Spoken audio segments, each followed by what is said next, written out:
Bien, bonjour à tout le monde. Bonjour Audrey, bonjour à tous les participants.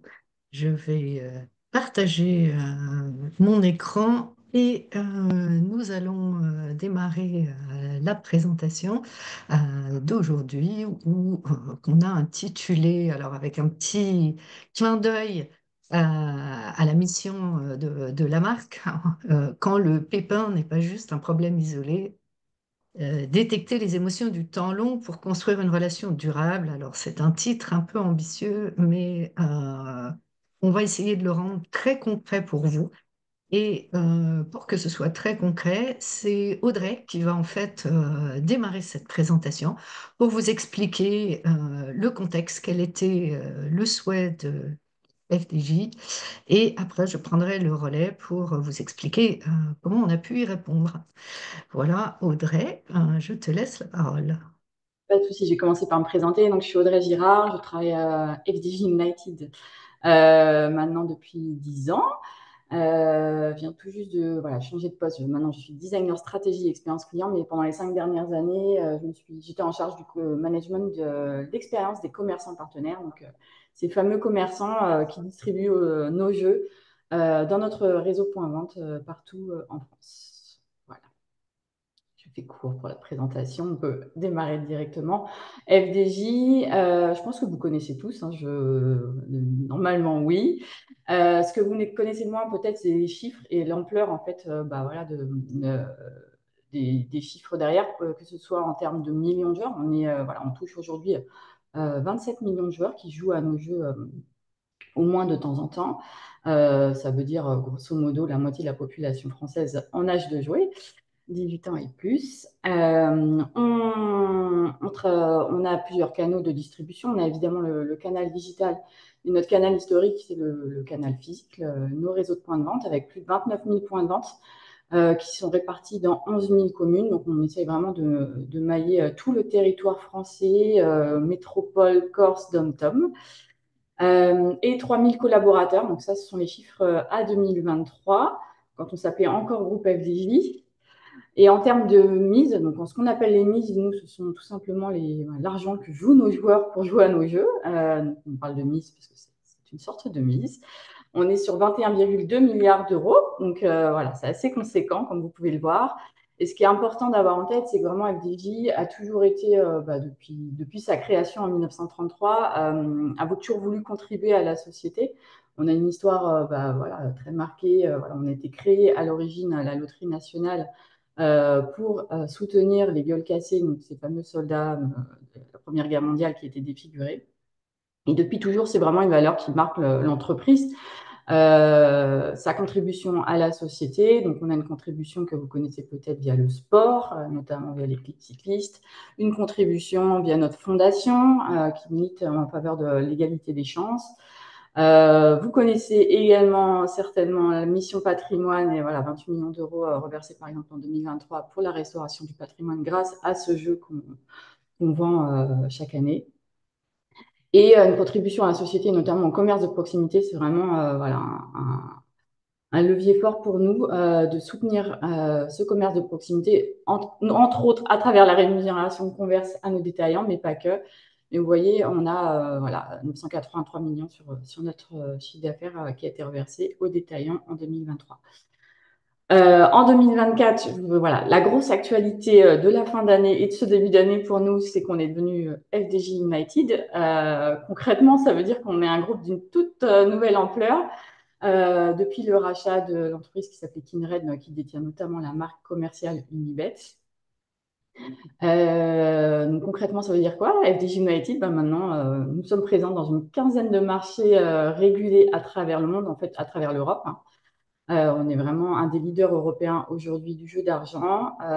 On est passé tout d'un coup à plus de 5000 collaborateurs. Le chiffre d'affaires, c'est ce qu'on appelle non pas les mises, mais le PBJ à plus de 3,1 milliards d'euros. Et là, on est passé du coup à 33 millions de joueurs, environ 33 milliards de joueurs. C'est n'importe quoi. Voilà, donc ça, c'était notre grosse actualité. Maintenant, on va revenir en France. avec notre réseau de points de vente, parce que c'est ça qui nous anime aujourd'hui. Je vous l'ai dit, pendant 5 ans, j'ai travaillé au management de l'expérience des commerçants partenaires. Et les commerçants partenaires, et notre réseau de points de vente, c'est essentiel aujourd'hui dans l'activité de FDJ en France, puisque ça représente plus de 80% du business. Je vous l'ai dit, 29 000 points de vente répartis dans 11 000 communes. Concrètement, notre point de vente, on fait en sorte d'avoir un point de vente qui distribue nos jeux à moins de 10 minutes de tous les Français. Donc évidemment, les 10 minutes, ce n'est pas la même chose à Paris qu'en province. Il y a 10 minutes à pied et 10 minutes en transport. Mais l'idée, c'est vraiment on soit à moins de 10 minutes de chaque Français. Ça représente quand même plus de 50 000 emplois créés, ce réseau de points de vente. Ce sont des commerçants qui sont indépendants pour la plupart, donc des bars, des tabacs, des presses. Entre nous, on parle de BTP. Vous voyez avec notamment 73% de notre réseau qui est constitué de points de vente tabac. Et donc, on a quelques enseignes, on commence à s'insérer dans quelques enseignes, aujourd'hui plutôt du réseau alimentaire ou pétrolier, mais ça reste encore relativement faible. Voilà. Et donc, nos commerçants partenaires qui détiennent ces points de vente, je vous l'ai dit, qui sont vraiment indépendants pour la plupart, ils sont liés à FDJ par un contrat qu'on dit gagnant-gagnant. Donc, eux, évidemment, ils sont rémunérés pour le fait de vendre nos jeux. Donc, ça leur fait une rémunération complémentaire. Et nous, voilà, on est là aussi pour rendre leur point de vente plus attractif à travers notre offre vraiment diversifiée, dynamique. Il y a quand même un nouveau jeu de grattage lancé chaque mois. Et surtout, la communication qu'on peut faire sur nos jeux. Donc, aussi bien en communication mass média qui est plutôt puissante, côté télé, affichage, etc. Mais aussi la communication dans leur point de vente, où on leur fournit toute la PLV intérieure, extérieure, etc., pour vendre nos jeux. Et on est là évidemment en soutien pour tout ce qui est équipement. Voilà, on leur fournit les équipements de manière gratuite au sein de leur point de vente, que ce soit le mobilier, ce qu'on appelle le terminal, etc. On les forme de manière très régulière et on assure aussi la logistique et la facturation pour faciliter un peu tous ces échanges beaucoup plus B2B. Donc voilà, on a vraiment une relation de partenaire au quotidien. C'est plutôt cher à notre cœur et on parle de commerçants partenaires aujourd'hui. Il est possible que j'emploie le mot CP régulièrement. Donc CP, c'est tout simplement commerçant partenaire et voilà, on parle tout le temps de CP chez nous. Donc, il est possible que, voilà, je le vois écrit déjà, donc que vous le voyez sur vos écrans et que je le dise à l'oral. Ces commerçants partenaires, ils sont très importants pour nous. Ils sont vraiment écoutés au quotidien, que ce soit à travers la force de vente. On a une force de vente donc, qui les accompagne avec des commerciaux terrain qui vont les voir et des commerciaux sédentaires qui les appellent très régulièrement, qui nous remontent les éventuelles remarques qui peuvent être faites ou les éventuelles difficultés qui peuvent y avoir dans les points de vente.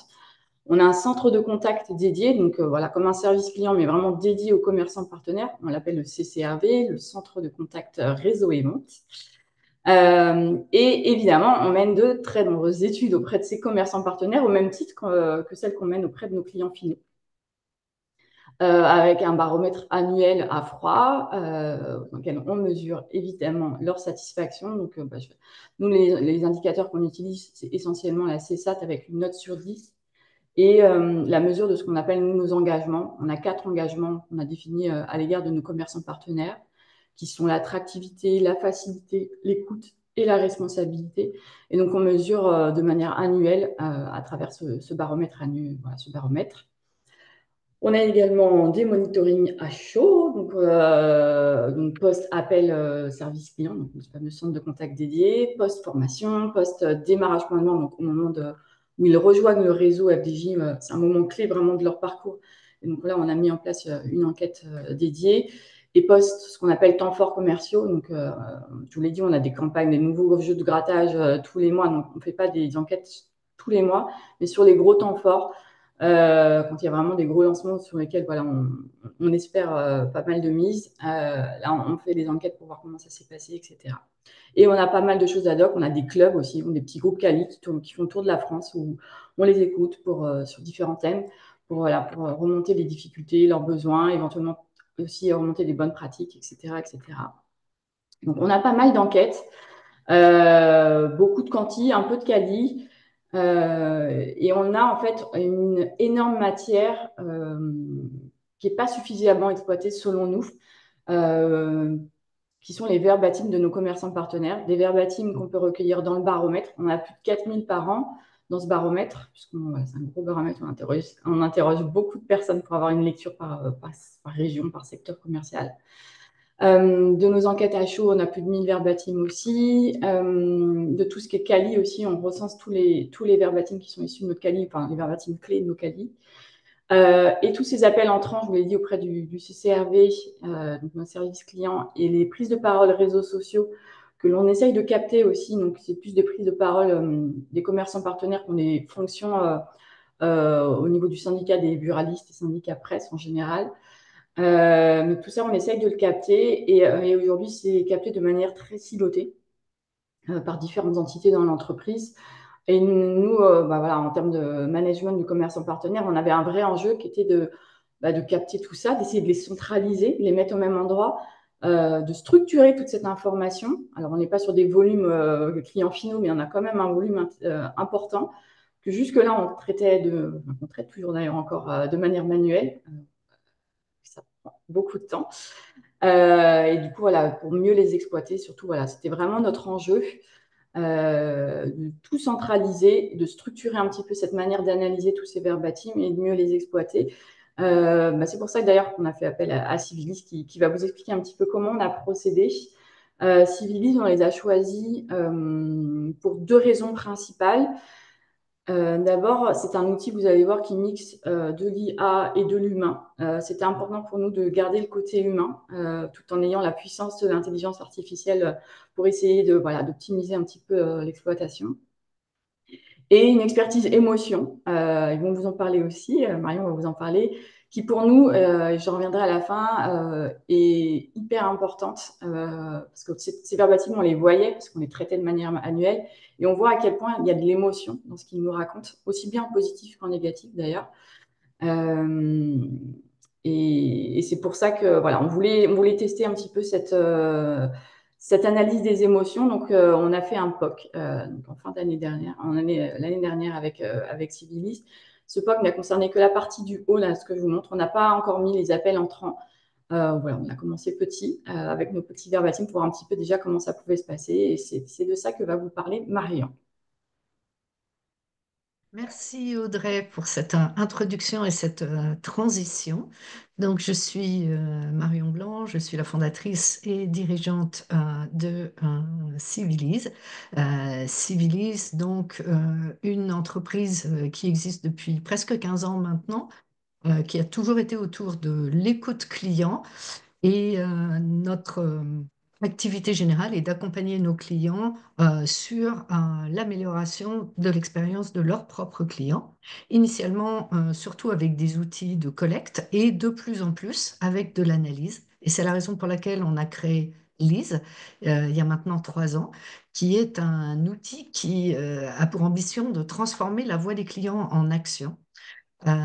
Donc, Lise est un outil qui fait un peu tout, qui reprend l'activité de recueil, mais surtout qui a un très fort composant d'analyse, analyse de verbatim et analyse d'émotion par une IA spécialisée. L'enjeu présenté par la FDJ, c'était de faire parler leur verbatim de commerçants partenaires. Comme vous l'a dit Audrey, beaucoup de verbatim dans des sources différentes, pas forcément complètement exploitées. Et donc, il fallait faire ça vraiment dans une optique d'action pour les aider à orienter et prioriser les actions à mener. Alors, comment est-ce qu'on a fait ça? Est-ce qu'on a fait ça avec une IA magique? La réponse, c'est un oui et non. Alors pourquoi non d'abord? Parce que il suffit pas de prendre un paquet de verbatim, de les balancer à ChatGPT ou je ne sais quelle IA générative et de se dire, pof, il va me sortir le plan d'action. Ça, c'est pas très réaliste et peut-être encore moins en B2B et on l'a vraiment vécu et c'est ce que je vais vous raconter. Donc, la première chose était de comprendre les enjeux et là, Audrey vient de vous les résumer. Cette compréhension était essentielle. Et comme je vous l'ai dit, l'enjeu était aussi qu'on sorte une analyse qui serve à quelque chose et qui puisse déclencher des actions. Et pour ça, on n'a pas analysé que les verbatims, mais on a travaillé en amont avec l'équipe d'Audrey, mais aussi plusieurs autres personnes, Ida Barry, Anne Gresset, pour, euh, pour réfléchir à quels étaient les indicateurs qui étaient potentiellement corrélés avec l'expérience client. Et on a identifié indicateurs business potentiels qu'on allait tester et comparer à nos verbatims.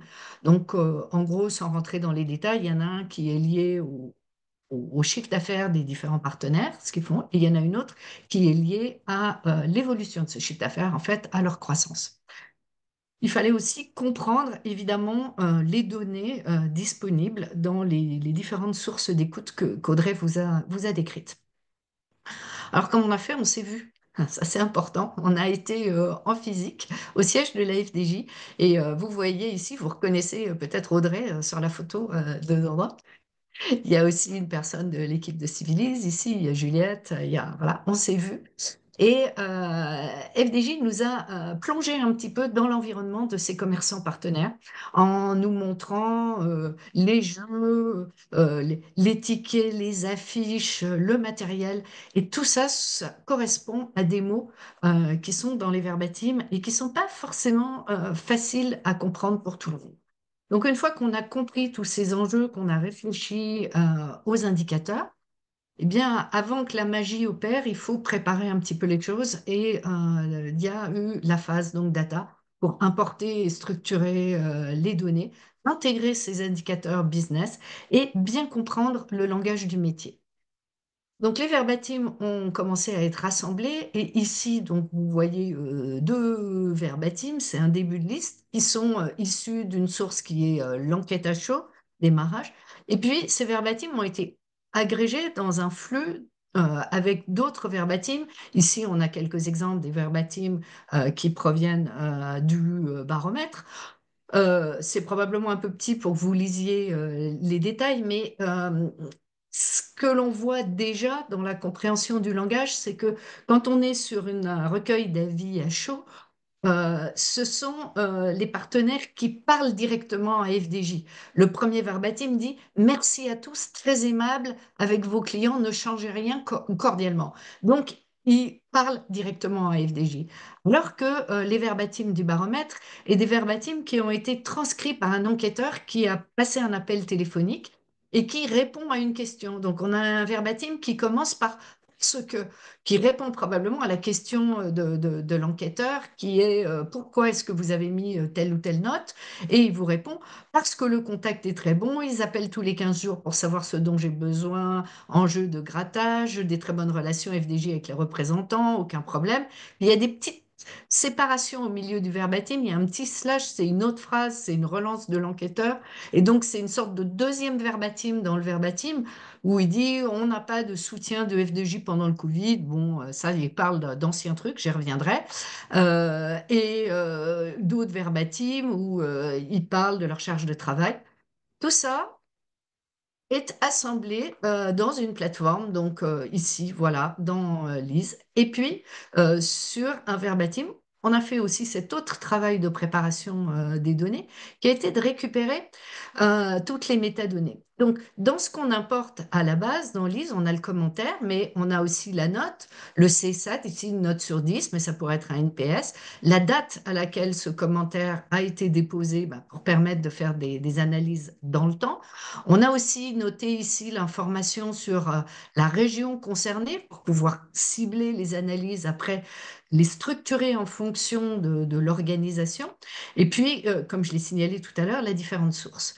Et on a importé, en plus de ça, pas que des verbatims, mais aussi les réponses aux différentes autres questions qui étaient dans le questionnaire, depuis quand êtes-vous partenaire, quel est votre segment, quel est votre type de commerce, etc. Donc toutes ces questions-là qu'on appelle des métadonnées et qui sont utiles ensuite dans l'analyse. Donc, vous l'aurez compris, il s'agit d'analyser des mots, mais il s'agit d'analyser des mots dans un contexte business et de le pouvoir croiser en fait ces analyses avec des facteurs qui vont rendre ces analyses ensuite pertinentes.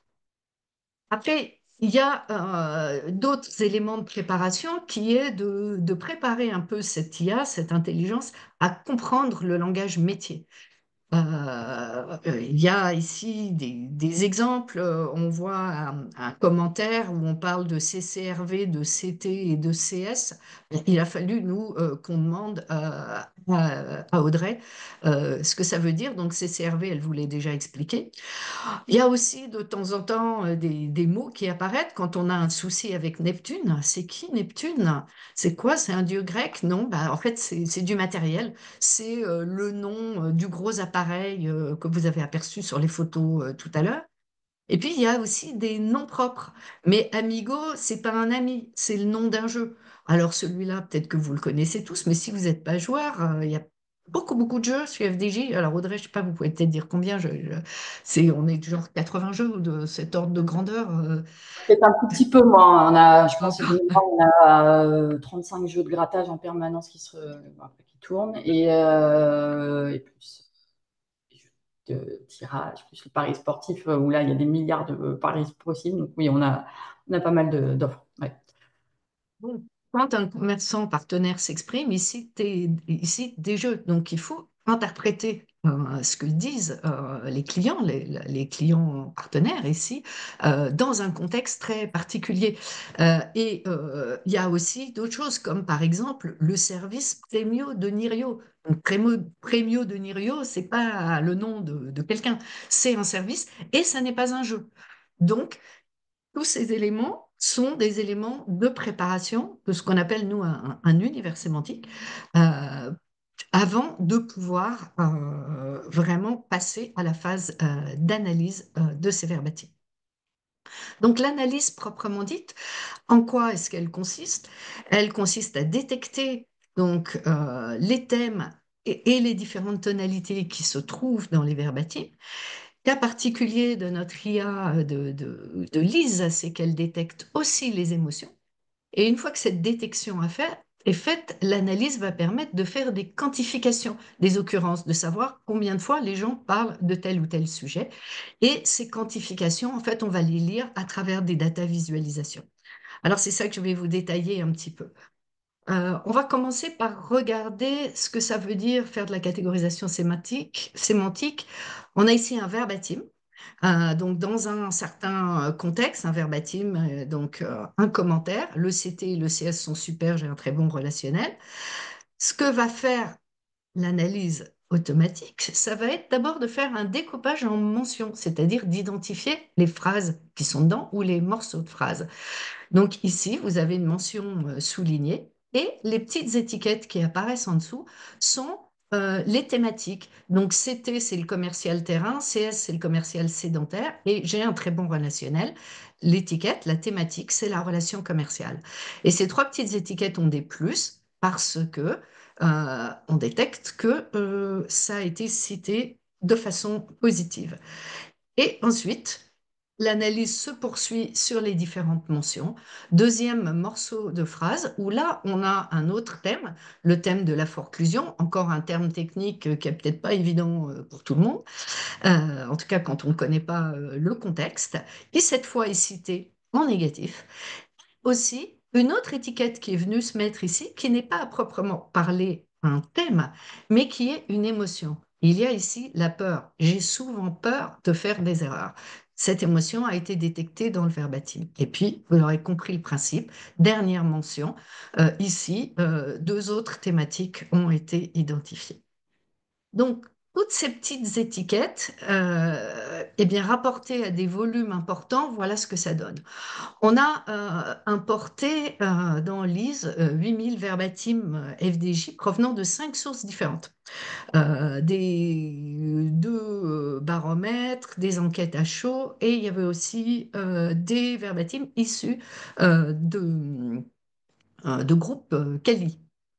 Euh, Tout ça, ça fait 13 000 mentions, c'est-à-dire les bouts de phrases qui sont découpés donc automatiquement. Ensuite, on les passe à travers un plan de catégorisation. Alors, je ne vais pas rentrer dans tous les détails du processus itératif pour définir en fait 25 grandes thématiques. Et dans les détails, il y avait 136 thèmes, donc ils se décomposent en 136 thèmes. On a détecté dans ces verbatims 24 émotions. Et puis, chaque thème, il peut être, comme vous l'avez aperçu, positif, négatif ou même neutre. Donc, ce sont 3 tonalités différentes pour chacun des thèmes. Et toutes ces petites étiquettes, eh bien, de 8000 verbatim, on est passé à 36 000 étiquettes. Donc, largement un travail qui commence à devenir un peu difficile si on devait faire tout ça à la main. Audrey, vous confirmez? Donc, une fois qu'on a tout étiqueté, ben, ça permet de compter et là, par exemple, de faire un classement des sujets en fonction de leur fréquence.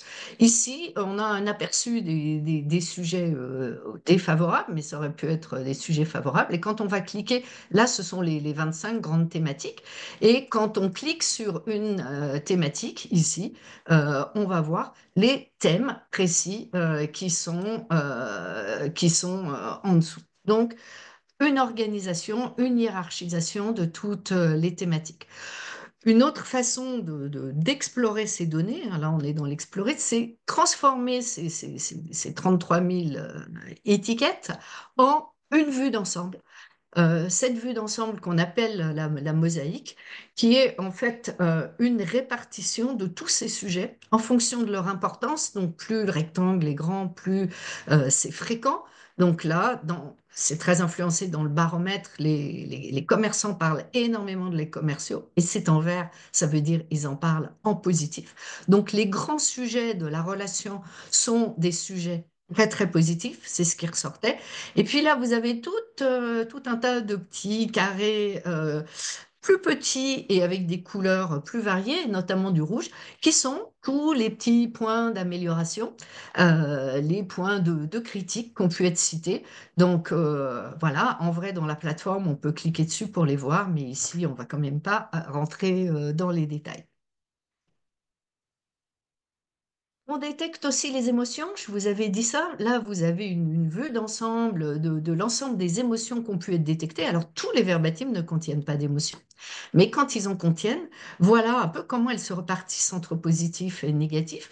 Alors, bon, les détecter en soi, c'est pas forcément utile si on n'a pas de possibilité de les mettre en relation avec des thématiques. Et une émotion très importante qui ressortait, c'est notamment la gratitude. Et donc, si on détaille cette visualisation, on voit que la gratitude est liée à un certain nombre de thématiques, évidemment à l'humain, à l'accompagnement qui est apporté par les équipes commerciales de FDJ, à l'équipe, à l'accueil, à l'amabilité, mais aussi de la formation. Bref, une mise en relation de ces émotions. Et puis, il y avait aussi des émotions négatives, évidemment, rattachées aussi à toute une palette de sujets. Alors pourquoi les émotions, c'est important? Parce que les émotions sont un peu des révélateurs d'insights. C'est-à-dire quand on cherche l'insight, alors souvent des gens me demandent c'est quoi un insight? C'est assez difficile à traduire en fait ce terme anglais, c'est d'ailleurs sans doute pour ça que tout le monde continue à utiliser le terme insight. L'insight, un essai, c'est un peu une vérité. Enfin, c'est quelque chose que dit quelqu'un et quand on l'entend, on se dit, ah oui, ah oui, je comprends, ça doit être vrai, c'est important pour moi, c'est quelque chose sur quoi je dois travailler. Eh bien, le fait de faire cette analyse émotionnelle permet ensuite d'aller chercher dans les verbatims tous ceux qui contiennent ces émotions et par exemple, on voit que les émotions les verbatims qui contiennent la colère, alors il y en avait très peu dans les verbatims à froid de chez FDJ, il y avait très peu de colère. Pourquoi? Parce qu'en fait, la colère, elle déclenche une réaction. Et quelqu'un qui est en colère est quelqu'un qui va appeler le service support. Là, on est en plein dans le sujet de la marque, c'est-à-dire le sujet de la réclamation. Quelqu'un qui est en colère, qui a un problème, réclame. Et c'est pas à vous que je vais apprendre le fait que si on répond bien à l'expression d'une colère, on peut transformer finalement cette émotion en gratitude.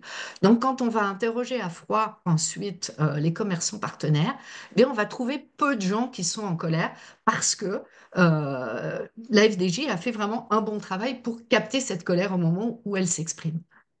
En revanche, on trouve d'autres émotions. Alors, on trouve la gratitude qui ressort parce qu'elle est vraiment liée à la relation. Et je dirais, moi, que la gratitude cimente la relation. Euh, alors, c'est le merci. Là aussi, c'est un sujet dont on parle pas mal en ce moment. D'autres personnes du, du secteur en ont beaucoup parlé récemment. On trouve aussi des suggestions. On classe les suggestions dans une émotion. Alors évidemment, ça se discute, vous allez me dire, les suggestions, est-ce que c'est une émotion ou pas? Nous, on a choisi de le classer dans les émotions parce que c'est quelque chose qui accompagne en fait une thématique, mais pas dans un angle de critique forte, ni dans un angle comment dire, d'expression spécialement positif. Et donc, ça n'est en réalité pas pour autant neutre. Parce que quand il y a une suggestion, quelqu'un qui fait une suggestion, c'est quelqu'un qui est en fait engagé dans la relation, c'est-à-dire qui veut que ça s'améliore. Et donc, c'est très intéressant d'utiliser ce filtre de suggestion aussi pour aller rechercher des insights. Et dernier exemple, non, avant-dernier exemple, je veux vous parler aussi de la contrariété et de l'agacement. La contrariété, c'est quelque chose qui empêche de faire ce qu'on voulait faire. Et l'agacement, c'est des choses qui empêchent aussi dans une certaine mesure, mais moins fortement. Ça laisse des traces et ça nous amène sur notre sujet. C'est un petit teaser par rapport au sujet du temps long dont Audrey vous reparlera tout à l'heure. On en a quelques-uns parce qu'on est sur des commerçants indépendants Oui. chez eux et nous, on a nos règles à nous et parfois ça ne matche pas. Mais souvent ça matche, heureusement. Et d'autres émotions, alors qui sont plus rares, mais qu'on a repérées aussi dans ces verbatim et qu'on repère dans des analyses de verbatim dans tous les secteurs d'activité, c'est un mot, bah, alors pas très joli, qu'on a appelé déconsidération pour avoir un mot qui est en fait l'expression de l'absence de considération. Quand un client ne se sent pas considéré finalement en tant que personne, en tant que qui il est, ne se sent pas considéré, respecté, écouté. Et donc, ça, ce sont des émotions qui sont très intéressantes aussi dans la révélation des insights, parce que cette déconsidération et la lassitude, hein, le sentiment que quelque chose de négatif se répète, sont des menaces pour la relation future. Donc, on y reviendra après. Mais ça, c'était l'analyse de verbatim proprement dite. Euh, Cette analyse, dans la phase analyse, il y a aussi un autre angle qui est l'analyse de l'impact de tout ça sur le business. On a dit en amont qu'on avait récupéré des indicateurs business, donc on a fait toute une série de croisement par segment de clients partenaires. La FDJ a en gros des segments selon un peu la taille des partenaires. Est-ce qu'ils sont petits, moyens, gros? Alors ça porte des noms. Alors c'est pas juste la taille, hein, Audrey. Je simplifie peut-être un petit peu en disant petit, moyen, gros. Mais voilà, il y a des segments de partenaires. Il y a les indicateurs de performance dont on a parlé. Donc, est-ce que certains thèmes ou certaines émotions sont corrélées avec le, le niveau de chiffre d'affaires ou est-ce qu'elles sont corrélées avec la croissance ou au contraire la décroissance de l'activité de certains partenaires? Ces corrélations nous ont amené, par exemple, à finalement créer un indicateur composite qui tienne compte de ces deux dimensions. Et cet indicateur composite, on l'a utilisé pour faire ce qu'on appelle une matrice de priorité. Donc, cette analyse d'impact, elle est essentielle pour vraiment exploiter le résultat de l'analyse sémantique.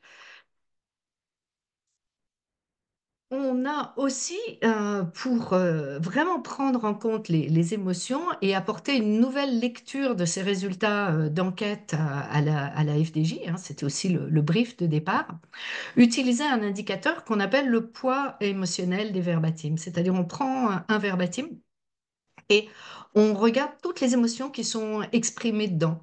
Et plus il y a une accumulation d'émotions négatives, parce qu'il peut y en avoir plusieurs, ou de thèmes négatifs, ben plus le poids émotionnel va tirer vers le négatif. Et au contraire, plus on a une accumulation d'émotions positives, plus le poids total va tirer vers le positif. Et cet indicateur-là, donc l'addition de ces poids positifs ou négatifs, tout simple, ça donne une note. Et cet indicateur, on a pu prouver vraiment, en faisant les croisements sur les données FDJ, que c'était d'abord corrélé aux notes de satisfaction quand cette note existe, donc la note de satisfaction issue du baromètre, et que c'était aussi corrélé aux indicateurs de performance. Mais cette corrélation avec les notes de satisfaction avec une amplitude de notes beaucoup plus large que la satisfaction de 1 à 10 ou de 1 à 5. Ouais. Et donc, cette amplitude de notes, Ouais, alors, pardon? je voulais ajouter que c'était hyper important parce que, enfin, on vous l'a peut-être pas dit en introduction, mais en fait, on a une note annuelle de satisfaction qui est très élevée. On oscille entre 8,5, 8,7 sur 10 chaque année. Et en revanche, quand on lit les commentaires qui sont associés à cette note, on se rendait compte que, bah oui, certains sont en effet vraiment remplis de gratitude envers leurs commerciaux notamment. Mais il y en a quand même un certain nombre qui étaient teintés quand même de choses négatives et qui donnaient une note de 9.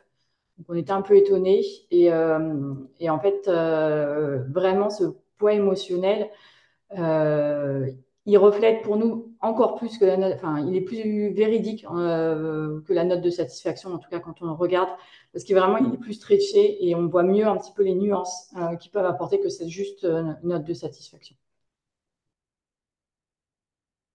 Merci Audrey pour cette précision. Ce qu'on a pu voir aussi, c'est que l'intérêt de cet indicateur, c'est qu'il est uniquement issu des verbatims.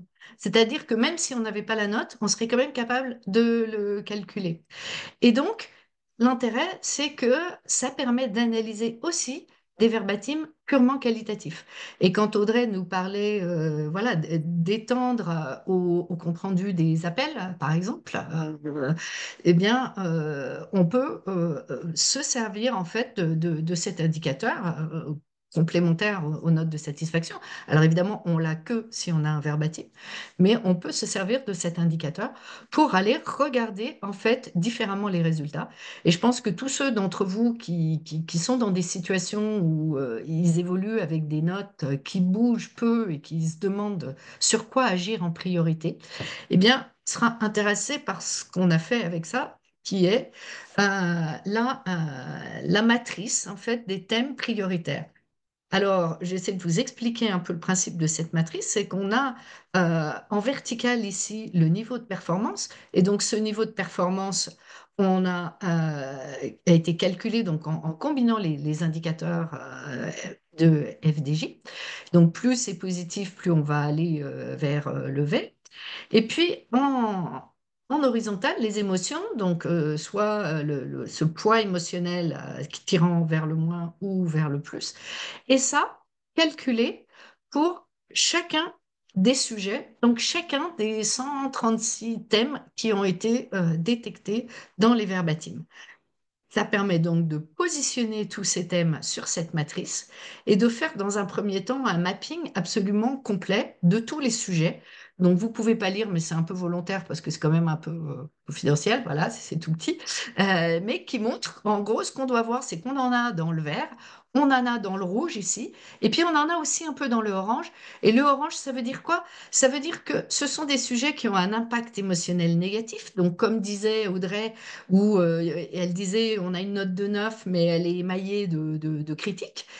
On voit que c'est un peu négatif, mais que ça n'a pas vraiment d'impact sur la performance. Donc même si des partenaires parlent de quelque chose un peu de façon négative, que ça n'impacte ni la note ni la performance, ça ne veut pas dire qu'on ne doit pas écouter ça. Et donc ça, on a mis un peu des termes d'action en disant ce qui se trouve là, bah, c'est quelque chose qu'on va surveiller. Ce qui se trouve ici dans le rouge, ça veut dire que à la fois on en parle de façon très négative et en plus de ça, on a des signaux qui nous montrent que ça impacte négativement la performance. Donc ça va vraiment être les sujets à traiter en priorité. Et puis, du côté du vert, un impact émotionnel positif et un impact aussi positif sur la performance, où là, ce sont des choses qu'il faut absolument continuer, renforcer, communiquer, c'est un point fort. Mais maintenant, pour faire des vraies priorités à partir de ce mapping, c'est là que, eh bien, il suffit pas de livrer ça, il faut mettre ça à l'épreuve de l'action, de l'organisation et de l'intelligence humaine. Et donc, eh bien, je repasse la parole à Audrey pour nous expliquer en fait comment ces sujets ont été utilisés pour éclairer les décisions et guider les actions. Oui, en fait, on s'est rendu compte voilà, en travaillant le mapping, en essayant de voir comment agir dessus, qu'il y avait des sujets qui étaient vraiment très opérationnels, des sujets, on va y revenir, du quotidien, qui sont liés à la PLV, qui sont liés au paiement des lots des joueurs, qui sont liés à la machine, qui sont liés, voilà, alors vraiment leur quotidien de vendeur de nos jeux, j'ai envie de dire, et des sujets qui sont plus des sujets stratégiques, qui ont plus attrait à la posture du FDJ envers son réseau, je dirais. Je crois qu'on a mis des petits exemples en animation de mémoire, Marion. Je l'ai rêvé. Je l'ai Non. rêvé. Ah, c'est pour après. Après, oui. Voilà. Voilà. Très bien. Et donc, ces sujets plus stratégiques, en fait, ce sont des sujets, comme je vous le disais, qui sont plus de posture de FDJ envers son réseau, qui ont souvent, en fait, et on va le voir sur la slide après, qui sont liés en lien. En fait, on s'est rendu compte avec soit une expérience passée. Donc en général, quand on dit passé, c'est qu'il y a il y a 10 ans, il y a 15 ans, parce qu'on est vraiment sur une relation de très long terme avec nos commerçants partenaires. La plupart, voilà, ils ouvrent leur bar tabac avec nous et jusqu'au bout. Donc, on est sur vraiment une relation de très long terme. Il suffit qu'il y ait une expérience dans le passé, une seule, il y a 10 ans, qui soit mal passée. Ils nous en parlent encore chaque année, quand on les interroge dans ce baromètre. Et parce que voilà, ça les a marqués et que ça a altéré à un moment donné cette relation. Et sur les perspectives futures, voilà, on peut y passer, mais c'est très lié. Donc, on a les sujets quotidiens, donc je vous l'ai dit tout à l'heure, qui sont vraiment en fait des sujets opérationnels, donc les goodies pour leurs clients, les PLV qu'ils doivent installer dans leur point de vente, le paiement des gains, la partie commande qu'ils ont avec nous, les éventuelles pannes qu'ils peuvent avoir et sur lesquelles il faut qu'on soit très réactif. Et justement, notre disponibilité et notre joignabilité dès qu'ils ont un souci ou qu'ils ont besoin d'une information. Les conseils des commerciaux terrain au quotidien quand ils vont les voir et des commerciaux sédentaires également. Et enfin, les prélèvements, donc tout ce qu'ils appellent prélèvement, c'est qu'en fait, ils doivent nous rendre l'argent des joueurs chaque semaine. Donc, ils encaissent l'argent des joueurs et ils doivent nous les rendre ensuite. Et voilà, ça s'effectue chaque semaine par des prélèvements sur un compte dédié. Donc, éventuellement, ils peuvent nous parler de ça. Donc, ça, c'est vraiment des sujets du quotidien qui sont vraiment côté vente, côté logistique, côté financier avec nous. Et ces sujets d'expérience passée et de perspectives futures, qui sont en fait des sujets très stratégiques pour nous, voilà, des décisions qui ne se prennent pas au même niveau. Donc dans des sujets d'expérience passée, ça peut être, voilà, vous avez refusé de me donner l'agrément tirage en plus. Donc, tous les commerçants partenaires n'ont pas tous les agréments. Certains ne font que du grattage, certains font grattage pari sportif, certains font grattage pari sportif tirage. Voilà, donc on a une gestion des agréments normalement volontairement, avec le maximum d'agréments pour tous. Pour certaines raisons, certains points de vente n'ont pas tous les agréments. Et dans ces cas-là, quand on en refuse, ça crée une marque. Et ils nous le sortent 1 an, 2 ans, 3 ans, 4 ans, 10 ans après. Et en fait, il y a aussi d'autres points de changement, en fait, liés à nous, notre stratégie aussi, et l'évolution aussi des pratiques de manière générale sur le marché, changement lié à la charge de travail. Changement lié à la fréquence des échanges qu'ils peuvent avoir avec les commerciaux. En fait, ils ont toujours la même fréquence. Simplement, l'équilibre entre le commercial terrain et le commercial sédentaire peut évoluer. Et certains préfèrent l'humain que le téléphone. On peut comprendre. Après, voilà, nous, on travaille vraiment au mieux pour maximiser les commerciaux terrain sur les points de vente à valeur. Donc, certains qui ont moins de valeur à nos yeux, voilà, ont moins de fréquences d'échange, ce qui peut me marquer. Et ce changement d'expérience ressort comme des points négatifs régulièrement. Mais ça, c'est vraiment un point de posture, je vous disais, vraiment stratégique. Il nous parle aussi énormément de perspectives futures. Alors, quand il parle de perspectives futures, c'est des craintes, en fait. Des craintes par rapport à ce qu'on va décider, à ce qu'on va faire, qui sont liées aux jeux en ligne. Voilà, c'est un réseau de points de vente. Ils ont très, très peur, comme je pense dans beaucoup de marques, de ce qui se passe sur le en ligne, qu'ils voient souvent comme une concurrence pour eux. Ils nous le disent avec des mots assez forts. Par exemple, de manière typique, ça peut être on est censé avoir le monopole, mais avec le jeu en ligne, on a perdu notre monopole. FDJ n'est plus un partenaire, mais un concurrent. Voilà. Ce type de verbatim qu'on peut avoir et qui sont assez forts et qu'on prend vraiment au sérieux de notre part. Et voilà, on vient de faire évoluer justement le contrat avec eux pour que notre objectif voilà, est vraiment d'aller vraiment à l'omnicanal et de pouvoir les embarquer dans cette stratégie vers l'omnicanalité en faisant en sorte que voilà, si jamais à l'avenir il y a des joueurs identifiés, ils puissent aussi bénéficier des mises de ces joueurs identifiés qui sont faites sur le digital en termes de rémunération, par exemple. Donc, ce type de remontée, alors qu'on entend depuis des années, mais vraiment, impacte vraiment notre stratégie. Et là, pour le coup, on a vraiment décidé d'agir ces derniers temps en changeant le contrat, typiquement. Il nous parle d'exclusivité géographique, donc tout simplement, vous êtes implanté dans le point de vente en face de chez moi. Ça va me faire baisser mon chiffre d'affaires. Donc là, c'est des craintes. Évidemment, on ne s'implante pas en face de chez eux si on pense que ça va diminuer drastiquement leur chiffre d'affaires. On fait toujours attention à s'implanter à zone raisonnable et à soutenir les deux personnes, en fait, dans ces cas-là, le nouveau et l'ancien, dans le chiffre d'affaires. Et il y a un accompagnement plus précis auprès de ceux-là. Mais forcément, ils en ont peur, donc ils nous en parlent, ils ont peur de ça. Les perspectives du futur, évidemment, toujours sur les commissions. Hein, c'est le nerf de la guerre. Ça, c'est un sujet qui revient régulièrement avec en fait une émotion qui est pas voilà, qui est plus de la lassitude en vrai que de la colère ou etc. Donc voilà. Et ça, c'est vraiment ce côté expérience passée, sujet quotidien et perspective future, c'est vraiment une clé d'entrée qu'on n'avait jamais eue jusque-là. Et on était très contents voilà, d'avoir fait appel à Civilis voilà. C'est assez bête, hein, mais en fait, on n'a jamais eu cet éclairage. Et eux nous l'ont donné à l'analyse voilà, de nos différents thèmes et des verbatims. Qu'aussi nos sujets pouvaient se traiter de cette manière-là. Et en fait, vraiment, on voit vraiment le lien entre sujet quotidien, sujet opérationnel, expérience passée, perspective future. C'est en gros des sujets stratégiques, vraiment de posture d'entreprise. Et derrière, nous, on n'a pas eu les mêmes actions derrière. Donc, sujet quotidien, typiquement, si vous voulez des exemples, on n'a pas tout mis, mais voilà, il y a des sujets en fait qui se passent extrêmement bien en vert, où l'émotion est positive, la performance est positive, tout ce qui est notre joignabilité, nos conseils, la gestion qu'on peut faire des commandes de jeu, etc., qui se passe très bien. Les pannes aussi, je ne sais pas si c'est rare, mais en tout cas, nous, voilà, on a trouvé ça exceptionnel. Les pannes sont jugées positivement et servent la performance, tout simplement parce qu'on est extrêmement réactif. S'il y a une panne, ils nous appellent, dans les 24 heures, il y a un technicien qui vient pour réparer, normalement, et pour des anomalies. Mais globalement, on est très, très bon sur la gestion des pannes. Un bon Euh, exemple de pépin voilà. un bon Et exemple de la pépin qui transformation devient une technique, pépite. on est très apprécié sur la gestion des pannes.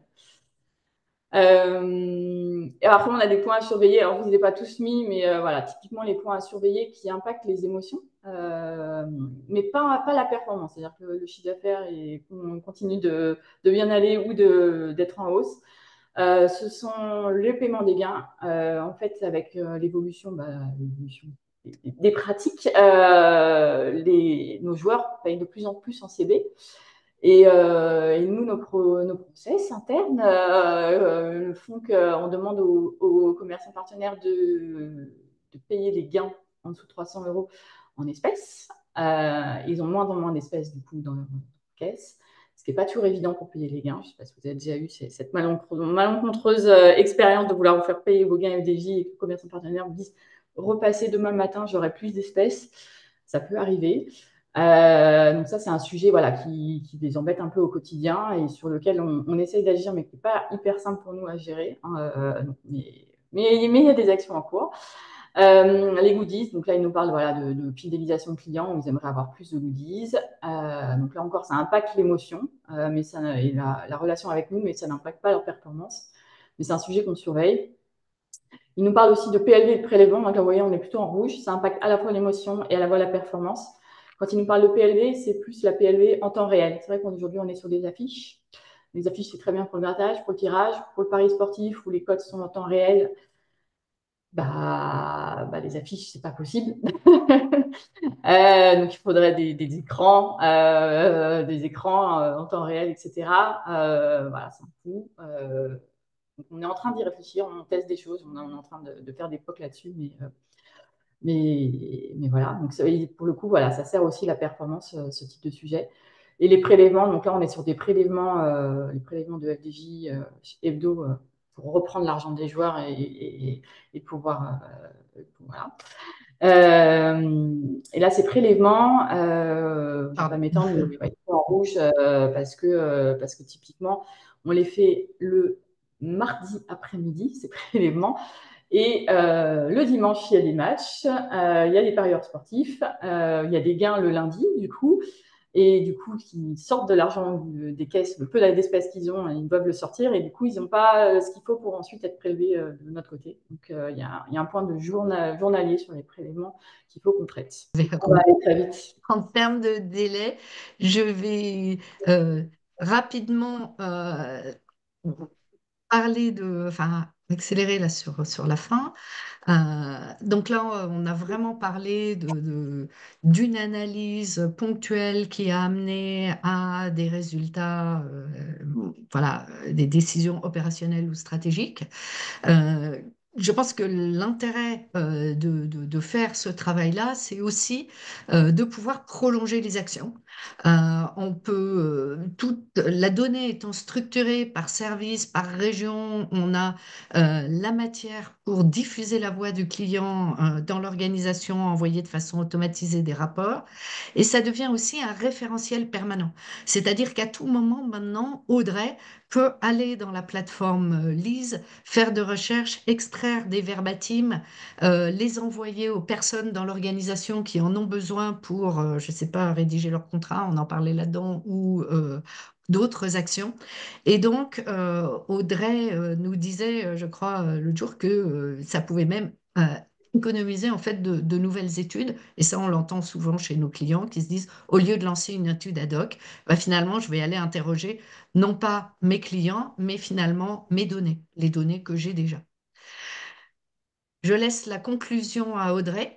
Ouais, moi, je vais aller très vite. En gros, nous, on est ravis d'avoir fait ce POC et ça a confirmé. On était vraiment, on faisait l'analyse de ces verbatims de manière manuelle. Donc, clairement, ça confirme l'intérêt d'un outil et pour des soucis d'objectivité et sur les possibilités de calcul et d'analyse réalisées. Voilà, c'est ce mapping, on n'aurait jamais pu le faire avec nos propres mains. Ça confirme aussi ce qu'on présentait, c'est-à-dire cette analyse des émotions sur une relation long terme qui est clé, qui permet de mieux préciser cette notion d'engagement sur laquelle nous, on a du mal en interne à mettre un KPI. L'engagement, comment on mesure l'engagement de nos commerçants partenaires. Et ça, pour le coup, ça peut devenir un KPI pour nous. On est en train de voir comment on va travailler ça. Et je vous l'ai dit, voilà, nous, vraiment, voilà, on a vraiment des actions qui se mettent en place très clairement, aussi bien opérationnelles que stratégiques, sur l'ensemble des sujets qui ont été remontés. Et, voilà, très vite. Je m'arrête là. Très bien. Bah, écoutez, merci à tous deux. Il y a peut-être prendre une question à la volée avant de se séparer. Une personne qui demande justement par rapport à l'étude des émotions, est-ce que vous avez réalisé alors ce qu'il appelle un référentiel des émotions en propre et comment vous auriez, le cas échéant, animé cette démarche? Est-ce que voilà, les émotions, alors je vais relire la question que j'ai sous les yeux. Est-ce que vous avez travaillé un référentiel des émotions en propre pour l'analyse et comment vous animeriez cette démarche? Est-ce que ça vous évoque quelque chose? Vous évoquiez le fait que vous captiez un maximum d'émotions de la part des verbatims. Oui, Du coup, oui, comment oui. vous designez effectivement ces émotions? Est-ce qu'il y a un travail spécifique qui a pu être fait à côté du travail des analyses réalisées ensemble? Je vais répondre pour Civilis. Donc, l'identification des émotions, c'est un travail qu'on a entrepris depuis des années sur des verbatim clients de toutes sources. C'est-à-dire que entraîner un modèle d'intelligence artificielle, ça commence toujours par l'humain. C'est un humain qui annote et qui explique à la machine ce qu'il y a. Et donc, on a commencé, nous, à travailler sur l'analyse sémantique depuis presque 10 ans maintenant. Avant de créer nos propres outils, on le faisait à la main. Et en annotant manuellement des verbatims, on s'est rendu compte que, il n'y avait pas toujours un thème, mais il y avait quelquefois une émotion. Et on a commencé à structurer cette liste d'émotions, à lui donner un nom, à augmenter la liste. Aujourd'hui, on en a identifié 32 qui sont les émotions de l'expérience client. On ne retrouve pas les 32 dans tous les projets et dans tous les corpus dans toutes les situations parce que voilà, nos clients sont différents. Mais c'est un travail qu'on a fait vraiment en interne, petit à petit, avec beaucoup d'exemples et avec un gros travail effectivement de définition de chacune de ces émotions. Ok, très bien. Et puis alors, une dernière question probablement très technique, destinée sans aucun doute à vous également, Marion. On parle d'annotation. Attendez, alors, j'y retourne. Aïe. Comment gérez-vous les mots duals qui peuvent avoir une connotation alors supérieure à zéro ou inférieure à zéro? Ça doit vous parler, ça ne me parle pas du tout. Mais peut-être que Bon, ça ne vous parle alors, pas non plus. je vous entends Mhm. mal. Peut-être que mon son. Comment gérez-vous? Je pense que je Alors, vais la, peut-être la arrêter question, le partage. Et oui, voilà. désolé, en Ouais. fait, il y a une question alors, qui a été posée par Denis, qui doit être une question très technique, et sur laquelle il est précisé comment gérez-vous les mots duals qui peuvent avoir une connotation strictement supérieure à zéro ou strictement inférieure à zéro. Je ne fais que Ah, ok. passer le plat, je n'y comprends rien, mais je pense que c'est de votre domaine. Voilà. Non, c'est par le contexte, en gros. Le contexte du verbatim. C'est-à-dire que, d'abord, il peut rester des erreurs, hein, c'est jamais du 100%, mais quand on est sur des grandes masses, ça ne n'est absolument pas un obstacle à la prise de décision, le fait d'avoir une petite marge d'erreur. Mais ce sont des marges d'erreur qu'on arrive à réduire en entraînant justement par le machine learning, la machine, en fait, à interpréter différemment un même mot selon le contexte dans lequel il est exprimé. Donc, ça, en gros, les autres mots qui sont autour permettent de trancher. Très bien. Et du coup, Denis qui voilà, allait dans ce sens en disant que voilà, que probablement dual, c'était la connotation positive ou négative. Donc vous avez répondu, bah, écoutez, un grand merci pour toutes ces explications techniques et Denis vous remercie au passage, hein. Voilà. Bah, écoutez, compte tenu du timing, hein, bah, je vous remercie toutes deux de ce témoignage. Je vous souhaite à tous une excellente matinée. À très bientôt, probablement dans les allées du salon All for Customers, donc, sur lequel vous pourrez retrouver notamment Civilisme. Il y a un numéro de stand, je crois, qui traîne sur le chat.